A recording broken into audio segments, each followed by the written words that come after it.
devons finir le travail. Ces mots qui résonneront sûrement jusqu'à Caracas, les mots de Maria Corina Machado. Elle s'exprimait ce matin depuis Oslo. L'opposante vénézuélienne est enfin arrivée dans la capitale norvégienne dans des conditions toujours mystérieuses. Elle est venue recevoir son prix Nobel de la paix.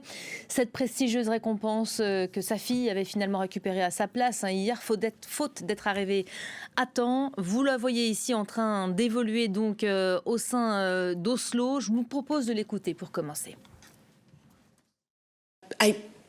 Je crois que notre expérience au Venezuela transmet au monde un message clair. Pour avoir la paix, il faut la démocratie. La démocratie est le système qui rend la paix possible dans notre société.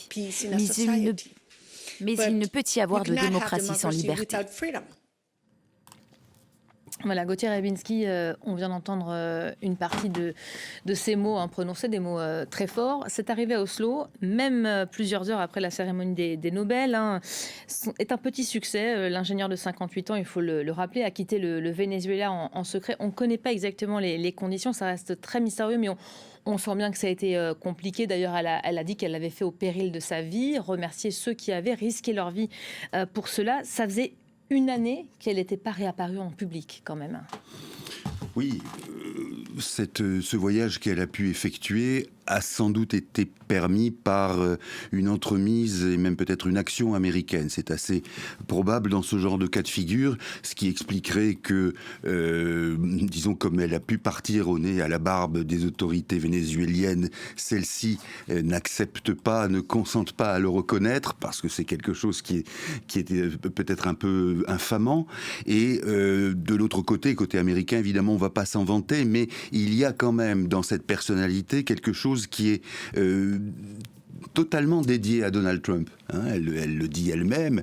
Elle a souvent approuvé ce que dit Trump, et puis elle est pour une invasion de son pays par l'armée américaine. Alors, destituer Maduro, pourquoi pas, Il faut rappeler ce que c'est quand même le Venezuela de Maduro. C'est un énorme gâchis, notamment de la rente pétrolière, un énorme gâchis aussi des richesses humaines, et surtout un partage de ces richesses qui n'a rien à voir avec le bolivarisme ou le socialisme prétendu. C'est de l'ordre du Moyen-Âge, si vous voulez. C'est on finance le copain, la copine de votre oncle, etc.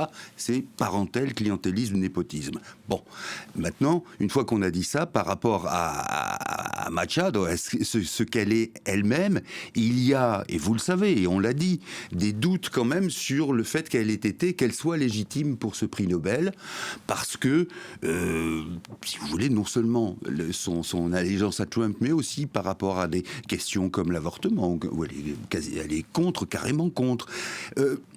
Tout ça fait penser qu'il y a eu, pour être tout à fait franc, quelque chose qui était de nature à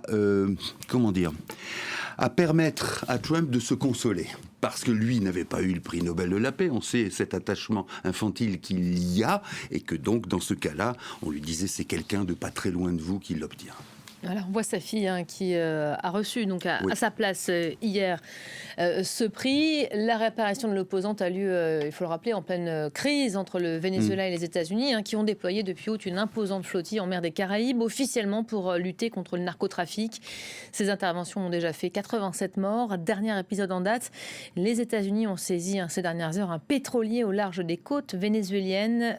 Aucun détail sur le navire n'a été communiqué, seulement qu'il avait été intercepté pour de bonnes raisons. Olivier Fessol, regardez.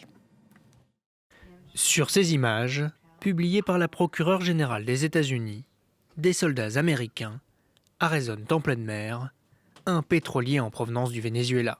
Les gardes-côtes et la marine prennent le contrôle du navire, baptisé le Skipper. Washington l'avait déjà sanctionné en 2022 pour des liens présumés avec l'Iran et le Hezbollah. Donald Trump a confirmé la saisie, affirmant qu'elle était justifiée.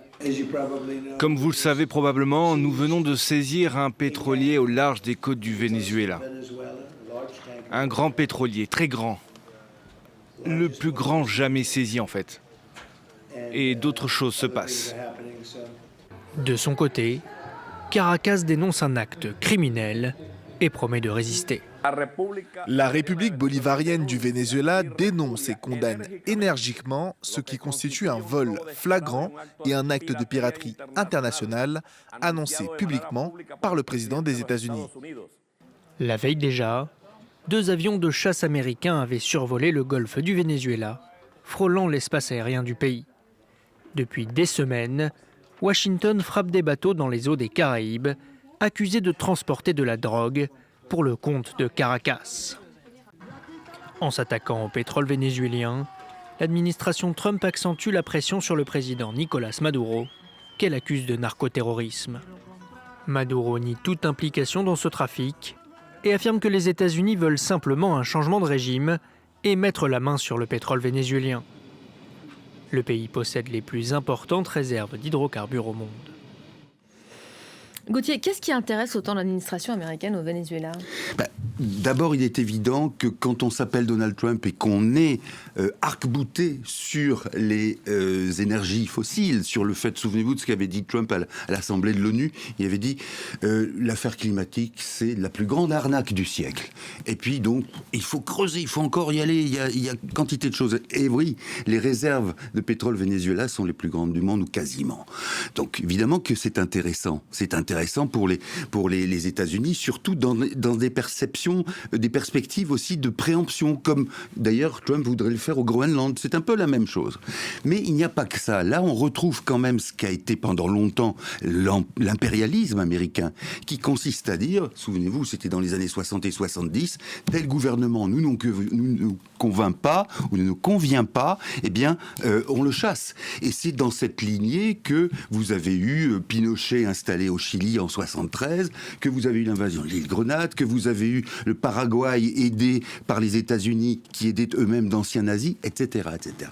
Sauf que, à l'époque, il y avait un point différent, c'est que les États-Unis prétendaient, on ne sait pas si c'était vrai finalement, prétendaient qu'ils faisaient ça au nom de la liberté et de certaines valeurs. Là, il n'y a même plus ça.